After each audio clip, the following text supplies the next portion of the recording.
Hey guys, it's Luke with one of the weakest fields in all of golf this week for the 2021 John Deere Classic. This iteration of my values and sleeper plays is going to be more important than ever and especially difficult for me this week. The depths of the 6K and 7K this range this week on Draftkings are an absolute shit show. We have guys that we've pretty much never seen before, some guys in bad form, and overall, we're going to be dumpster diving all over the board, even with our guys closer to the $7,500 range, which is where I cut off the sleepers and the value picks for videos like this.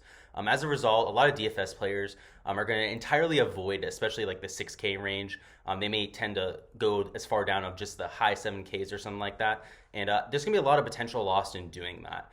Some of the guys down in the low 7Ks, even the high 6Ks, are for sure going to have a good week. It's just going to be identifying who those guys are. So the goal of this video is to give you guys 6 of the guys I'll be playing below $7,500, as well as some of my reasoning, my model's like, and overall to give you guys a foundational pieces further down the board to create the best lineups possible.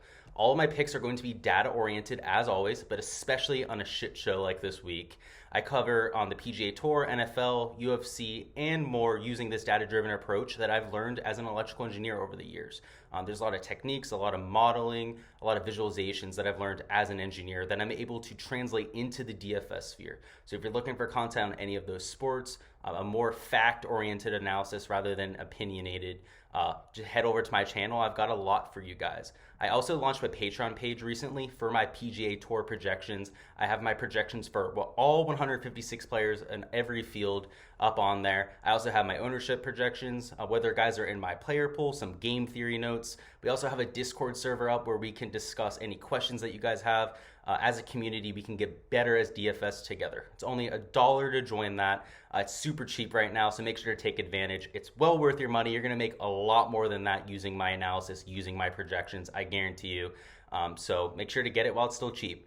Without further delay, making sure we got all that out there, let's hop into my top 6 value picks and sleeper picks for this year's John Deere Classic. And now getting into the sleeper picks. At number 6, we have Satoshi Kodaira, a $7,000 golfer, who is also a featured play on my core plays video posted earlier on today.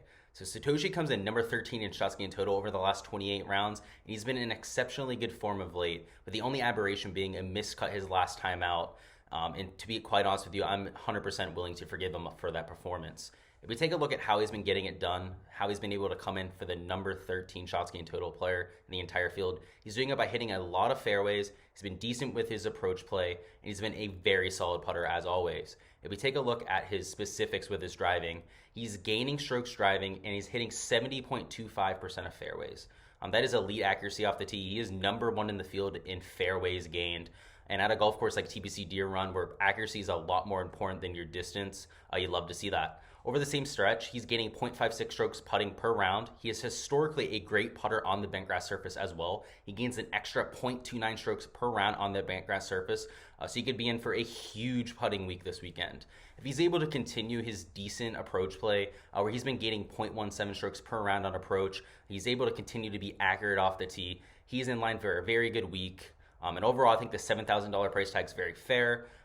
He'll be in plenty of my lineups, 30-40% of them in GPPs, because I think he has a very solid floor, but he also has the high upside if he can catch some hot irons for a round or two.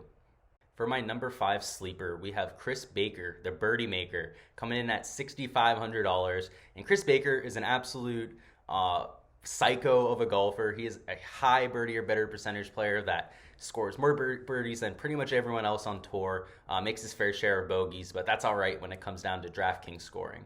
If we take a look at how he's played of late, he had an exceptional performance at the US Open. Up until round 3, he wasn't in contention. I think at one point he was tied for the lead or at least 1 stroke off the lead. And anytime you're in contention at a US Open, at a major championship at all, that's impressive. It's especially impressive when you get into the field as an alternate as he did.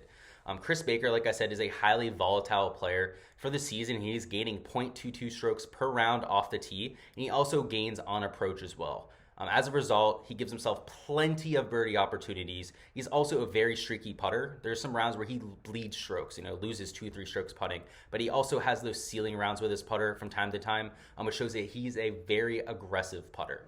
Whenever taking shots further down the board, especially in the $6,000 range, in an absolute shit show of a field like this. You're looking for that really high upside, really high potential. And again, while I don't expect him to replicate his performance at the US Open, if he did that, he's going to have a top 5 or even top 10 finish.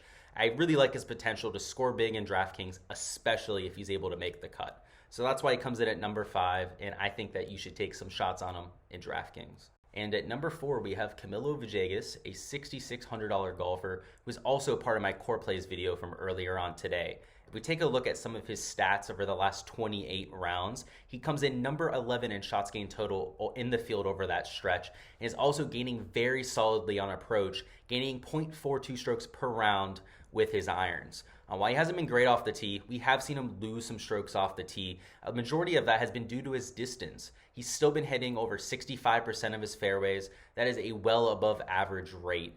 He's been losing the strokes because of the distance, like I said. At a course like TPC Deere Run, where it's just over 7,000 yards, that's going to be much less of an issue than it typically would be. We've seen Camilo have success at courses like PGA National, at the Honda Classic that aren't as long. Even at the Travelers, we've seen him have a few good rounds as well. So I'm bullish on him this week. I think that because he's a high birdie or better percentage player, because he's been coming in with great form with the irons, I think he has a lot of potential to go out and post a top 5, top 10. And if he does that at $6,600, he's going to be one of the best plays on the entire slate. If we take a look at Villegas, he's also a specialist from the 125 to 150 range. So just like Satoshi Kodaira, he's somebody who thrives when courses are a little bit shorter because he's able to hit wedges in which he has great control over. Villegas is the same way. So he's far from a perfect golfer, like I said. He's somebody who loses off of the tee. But if he's able to come, shoot to around a neutral rate off the tee, hit a bunch of fairways, I think he has a good chance to contend at the John Deere Classic. At number 3, we have somebody I've definitely never touted before, but that is Ryan Armour, a $7,100 golfer who seemingly has a great skill set to take on TPC Deere Run this week. A majority of Ryan's game is focused on accuracy. He's somebody who, just like Camilo Villegas, is not long off of the tee. He tends to lose strokes off the tee as a result, but he is accurate with his irons. He gets a hot putter from time to time, and that is exactly what I'm looking for at TPC Deere Run.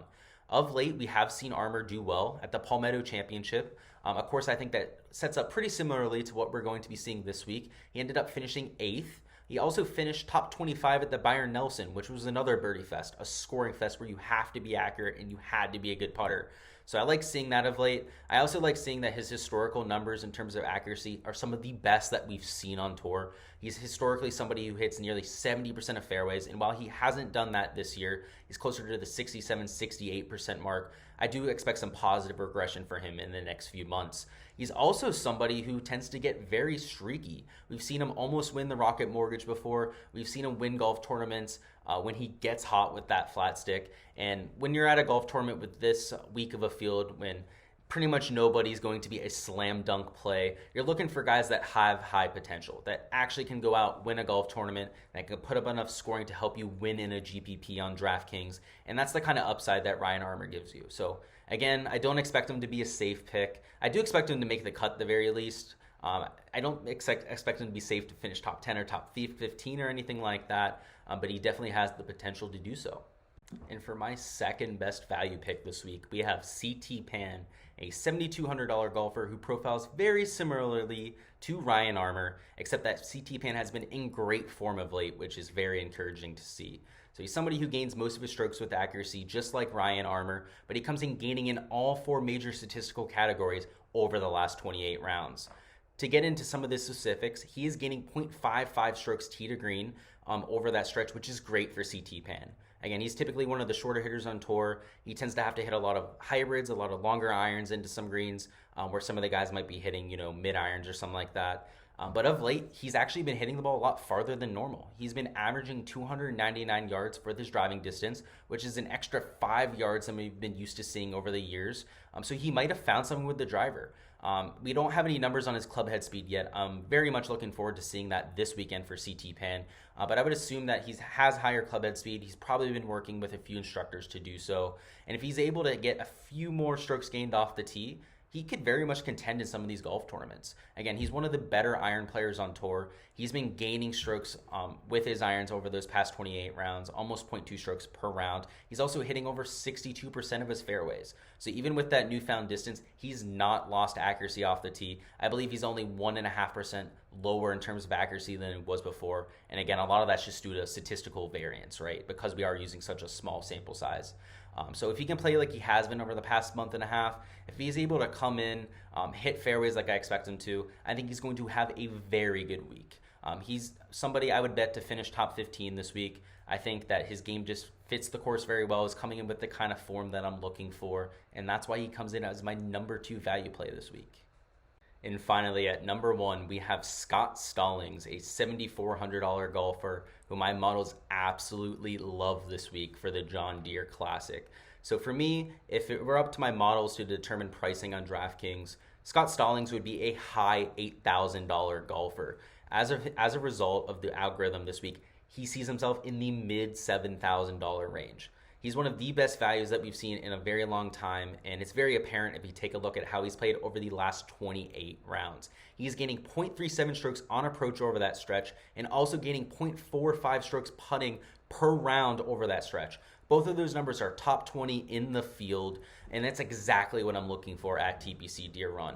He's also historically much better on bent grass than he is on other surfaces, gaining an extra 0.12 strokes per round on the surface. If he's able to come in with some extra momentum because of that familiarity, if he's able to stripe the irons like he has been in the past, he's also somebody that gains off the tee with his accuracy. He doesn't hit the ball very far. He hits 65% plus of his fairways.